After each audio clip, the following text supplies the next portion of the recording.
Welcome back, Visions fans. Ready Player Will here. This is the King Bradley character review. Brand new unit released to Global this past week as part of the Full Metal Alchemist collaboration. Very excited to get into this character review. It's going to be what we normally talk about, the character overview, base and total stat analysis, a couple other metrics and stats to talk about leading up to the report card, where I kind of summarize those in some more context with the rest of his kit, which we'll then examine with the final grade that leads into the class and job overview, kind of explaining a little bit more about my thoughts. We'll look at the TMR review in particular for what he offers, and then my general thoughts, which kind of encapsulates the stats, the abilities, and how it all kind of comes together, finishing off with some job-based vision card eligibility, what to look out for, and then it's just some general Esper synergies and weapon optimization. So King Bradley, brand new Earth unit added to Global. They've given him the Führer of Amestris unique main job, Operative and Trick Lancer as the other subjobs. He equips swords, and as a class, he's considered the Sword Knight class. Just figure put that there.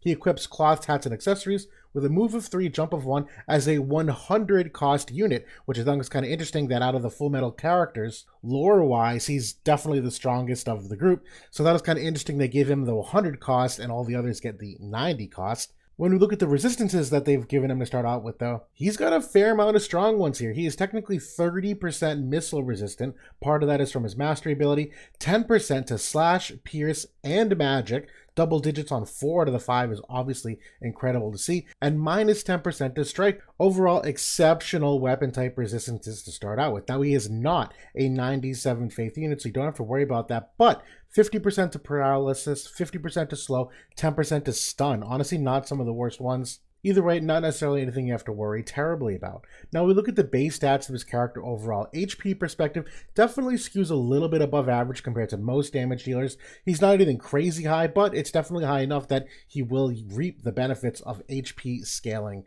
things. From an attack perspective, definitely amongst some of the highest in the game as well. Not the top of the end of the game, but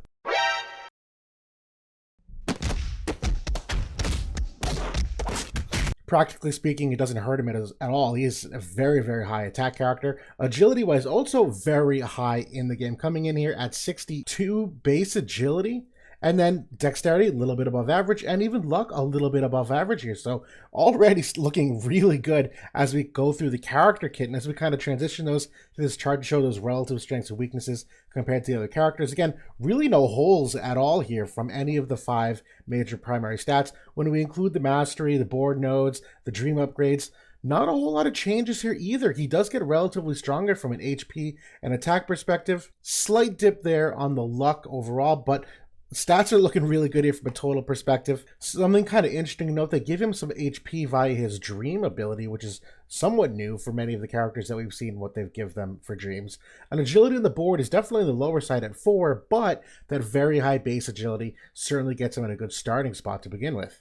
Now, as we look at where some of these stats compare overall, once you start including passives and whatnot, when we look at agility with the 15 and 8% vision cards here, the blue line is his agility with no passives equipped, and compared to other characters, no passives equipped, and he's definitely above average here. When you do start equipping passives, though, he moves fairly high up the ladder here, clocking in at 87 agility with passives. It's only 3 points behind the top end of the game. Now we look at crit hit and crit avoid. Again, that dexterity stat was relatively low. He doesn't have any board notes to really give him those critical hit rate either. So his innate critical hit rate definitely on the lower side of things. Doesn't seem to affect his damage output though, but certainly something you can invest in. Critical avoidance kind of right there in the middle, given where his luck was right in the middle. Now he does have a critical rate up passive ability that you might equip sometimes, probably not frequently, but it's certainly not impossible. And when you do, if we kind of overlay that new crit hit rate, when you compare it to other characters, if they also equip their passives for crit rates, he definitely moves up the scale just a little bit. So if that is something you want to look into, he certainly has the option to build it. Now from an accuracy perspective, with no passives equipped, he's kind of in the middle, basically average accuracy, nothing too crazy, but a couple of his abilities do have extra accuracy added to them, so a little bit misleading. When you're looking at this chart by itself, he does have a passive that you will probably frequently have equipped that gives him 25 accuracy, that bumps him up significantly here to just under that like real top tier end of potential hit rates. That being said, this is also very infrequent, but he technically has a second accuracy passive that if you were to equip that, he is top 3 most accurate characters in the game, not including the extra 30% hit chance on some of those abilities. So maybe in a weird world, you put on both of them, probably not necessary, but some very good flexible options for him. Now, look at an evasion perspective, not necessarily an evade unit, but he is technically on this gradient where when built in stress test, you could theoretically maybe dodge a hit or two. In a top tier evade meta, he's not going to be one of the characters dodging, where you're going to be gearing for much higher levels of evasion, but I'll talk about this more in depth in just a second. Just know that it's not all that bad.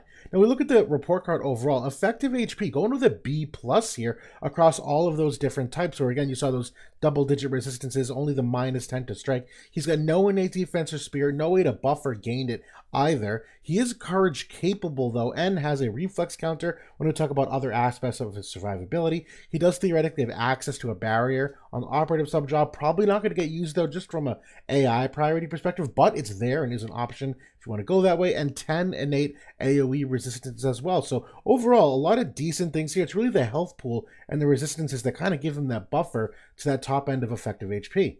Now look at the primary stat here, going with just an A. It's an excellent attack overall. He's got 24% extra on his main passive. He's going to get a 20% damage buff on a buff, and loads of weapon penetration, which we are going to talk about in just a couple slides here on the general thoughts. So overall, an A. Damage is not a problem for this dude. Agility, I'm also going with an A here. Innate 80 agility versus the 77 average, but when you equip that passive, and you likely should, he gets up to 87 versus that 80 average. The highest is 90, so he's right there with the top end. He's got a ton of CT up 200 scattered throughout his kit, so even that agility value is a little bit understated, where he will frequently throw in some extra CT into his abilities. He is one of the fastest characters in the game in that regard. Now accuracy, I'm going B with that asterisk. Again, no guaranteed hit, but 2 abilities do have an extra 30% hit chance. You have those 2 passives to play with. You're never really going to equip both of them, but maybe the point is, as an asterisk, probably going with a safe B though. Probably should still invest a little bit of accuracy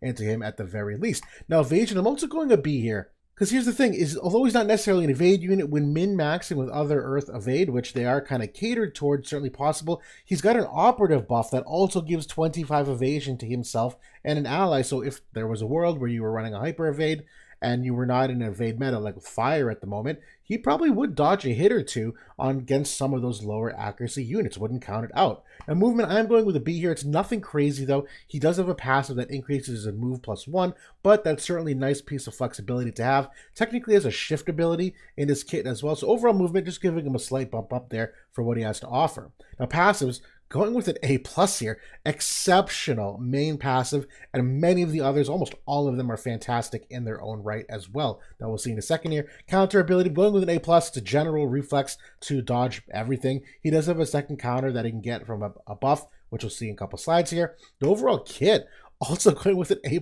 here. He's got some semi-dispel potential, and I'll talk more about why I call that semi-dispel when we look at the abilities in just 2 slides here.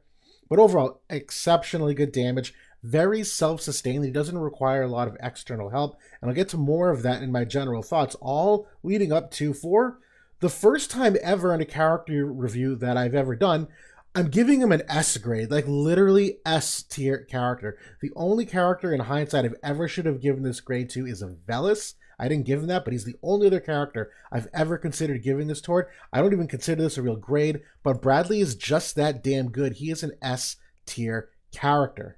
Now we look at some of what makes him that way. Passive abilities, Führer's Wrath is an exceptionally good passive here. Attack 24%, defense pen of 40, slash res pen of 40, and decrease AP consumption of 20%. Once you get past that top one, really have a choice of exceptionally good other ones. I think Swift and True is probably the de facto best second, just because of that agility buff and the accuracy of 25, what both of those stats do for him.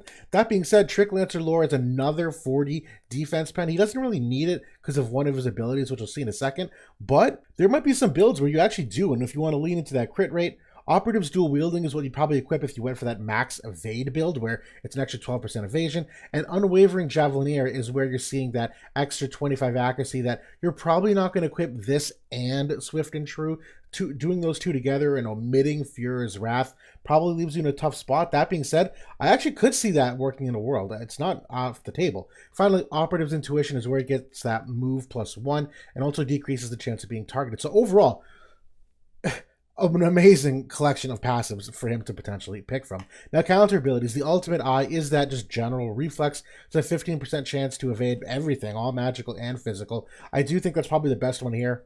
Predictive counter may not be all that bad, just considering it's got a higher chance to proc, but from a survivability standpoint, definitely Ultimate Eye, particularly because predictive counter kind of overlaps already with another counter that I'll get that we'll see on the next slide right now when we talk about his buffs. So he does prefer Blink of an Eye as his first primary buff. That is his teammate buff here. Well, it'll increase his pierce and missile resistance by 20%.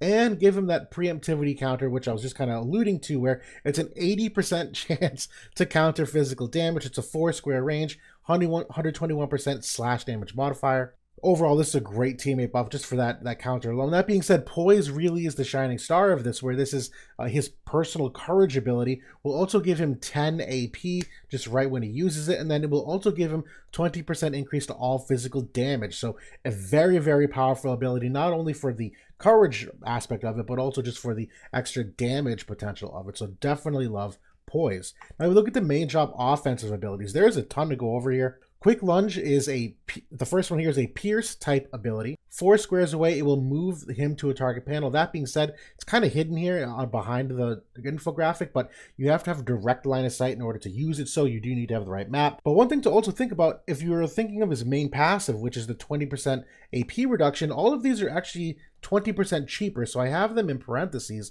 what they actually cost. So Quick Lunge, great ability for what it is.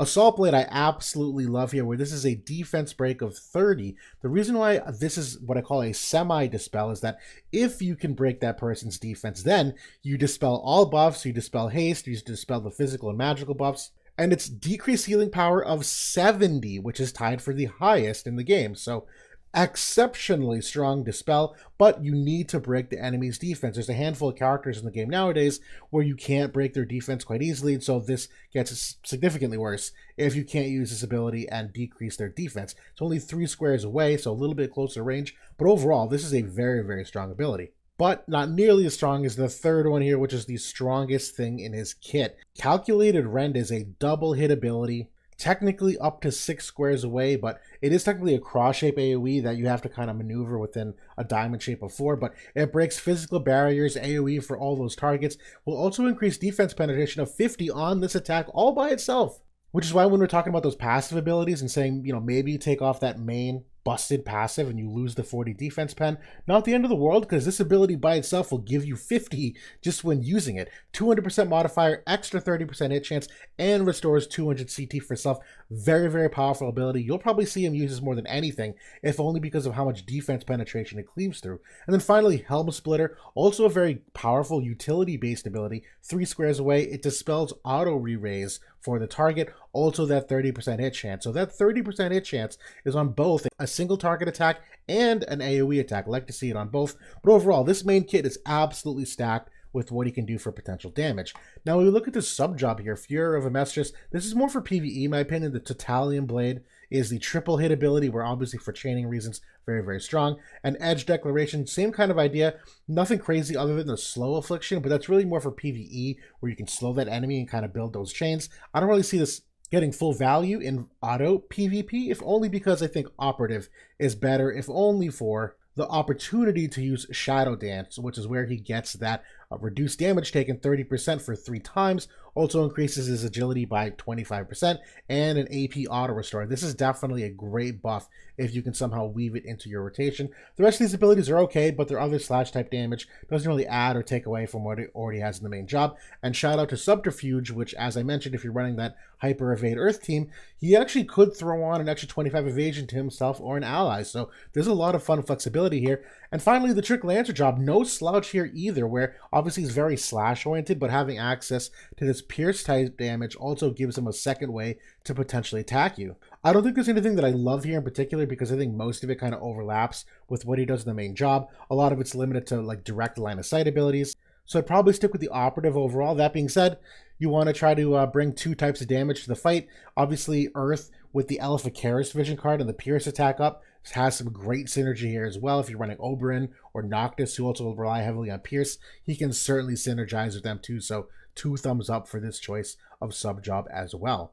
Now we look at the limit break, the dream and the mastery ability. This limit break is crazy good. 4 squares away, it's another triple hit ability. Slash attack res pen of 40 for 3 turns. Also will increase the CT by 200. Again, can't say much more than that. For only 43 AP, even cheaper than that. I didn't put it in parentheses here, but decrease that by 20%.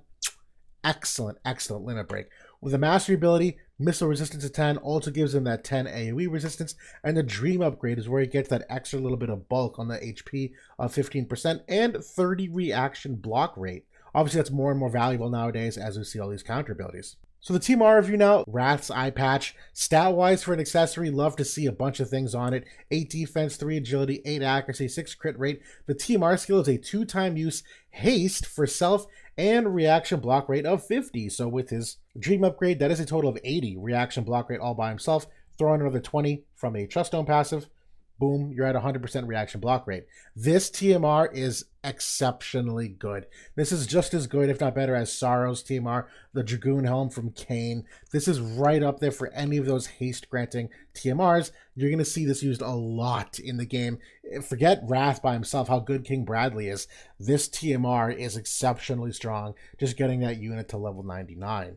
Now for my general thoughts overall, this is hopefully where I can justify that S tier ranking. The penetrations we absolutely have to talk about here. You get a permanent 60 slash res pen between his passive and his weapon, which we'll talk about soon. The weapon has 20 pen on it in addition to the 40 from the passive. If he uses the limit break, that gives him another 40, which means 100% slash res pen for 3 turns. That's not even including any kind of Earth Vision cards, which as we know, there's 2 of them. The Zazan one to the Earth unit gives some kind of slash res pen, and so doesn't Solitary Lion. 35 slash res if on the main, decreases on the sub, but this is not even including those vision cards. But let's look at the defense pen. He gets permanent 50 defense pen between the main passive and just a Trust Stone passive of 10.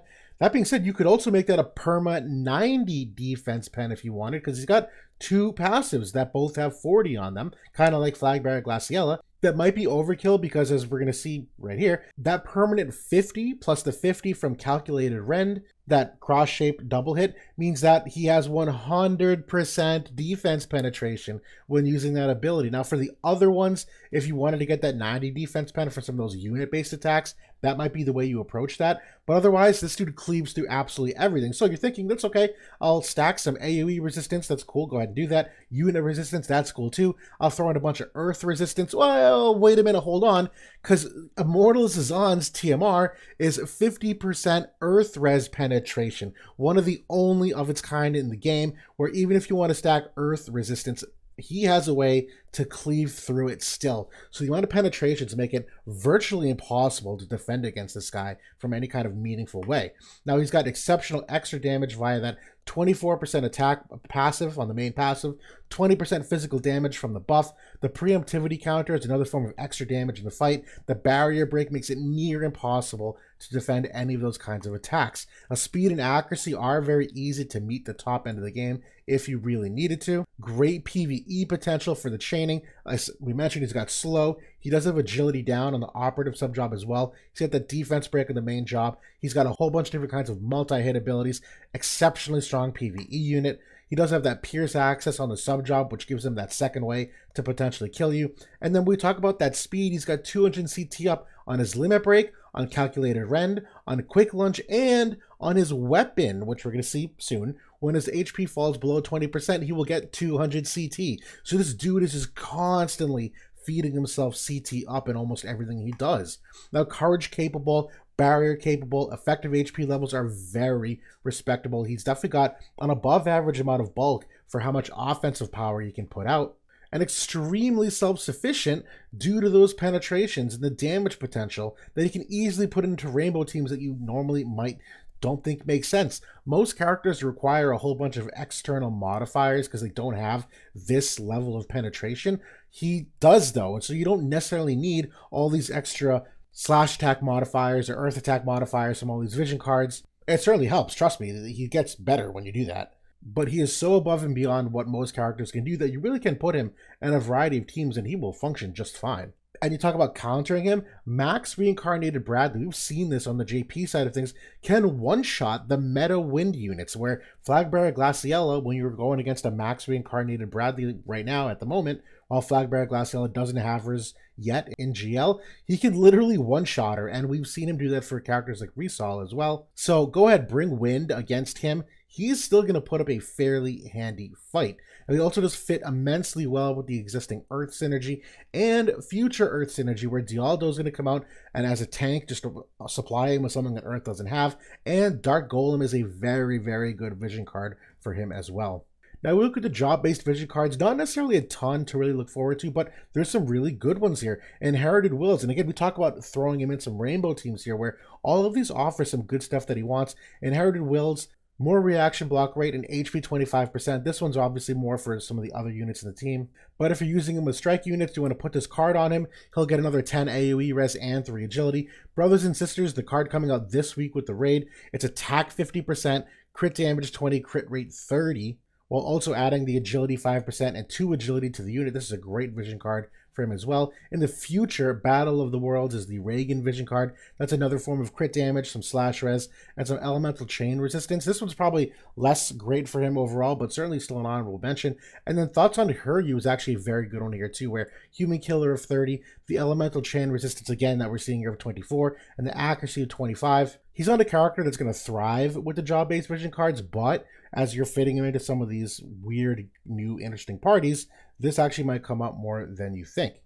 Now for the Esper synergy, it's pretty straightforward here. You want to focus on Earth attack, slash attack, and Human Killer. Definitely a little bit of accuracy, as we mentioned, where he is pretty accurate, but you still want to bump him up where you can. And then everything else is matchup specific for element resistance. But overall, no surprise, Odin and Dark Odin are still the two best. I probably wouldn't use anyone else on him, but with the exceptions of these 3 potential Earth Espers, where yes, Titan, Golem, Elphicaris all offer something interesting. The first 2 here, obviously, for the spirit and defense potential, but there's other nodes that you want to lean to as well. And then finally, I do think an honorable mention is Phoenix, where again, he's so good offensively, although you sure want to go for these offensive modifiers for him to really crank up that damage. His only resistance that's negative is strike. Phoenix offers that as a potential thing to make it positive, and you're going to see me recommend Phoenix a lot nowadays, just given how prevalent strike is. But in addition to that, you can also get defense and crit evade, and I think it's HP as well, if I'm remembering off the top of my head. But regardless, it's another way to give him some bulk where he's already so exceptionally high offensively. Now, we look at the weapon optimization. I think State Issue Military Sword is the best weapon for him. I don't know if I have a favorite build. I'd probably just stick with the Assault build, keep it easy. But for Bradley in particular, it's slash attack 15, the slash res pen at 20, and increase the CT of 200 when your HP falls below 20%. It's also attack of 25%. So the big upside here is that you obviously get some better mods and stats than you would from the Truststone passives, if only even just a little bit. Because the only other sword that I think comes close is the Mythgraven Blade, and that's literally only for the extra decrease AP consumption of 20, which I don't really think he needs. But if I were to offer a secondary suggestion and kind of comparing the State issue to the Mythgraven, it's really a little more close to him. I think it's really more about the Truststone passive flexibility, where you can still get relatively close to some of the levels. Like, it's only 5% less attack in net. It's actually 5 more modifier here on the slash attack. Yes, it's 10 less slash res pen. If you're lining up what passives you might go with, you really get an extra 2 slots here using the State issue in addition to that 200 in CT up. So I do like State issue just for that reason alone, but honorable mention for the Mythgraven Blade, which is everything I can say about King Bradley in a nutshell. Again, exceptionally strong character, a great investment for reincarnation. He's a staple to bringing Earth back to prominence. Absolutely deserving of the 100 cost they've given him. He's going to be a nightmare for many people. That's everything I possibly have to say about him at this moment, and that's it for now, and I will talk to you all soon.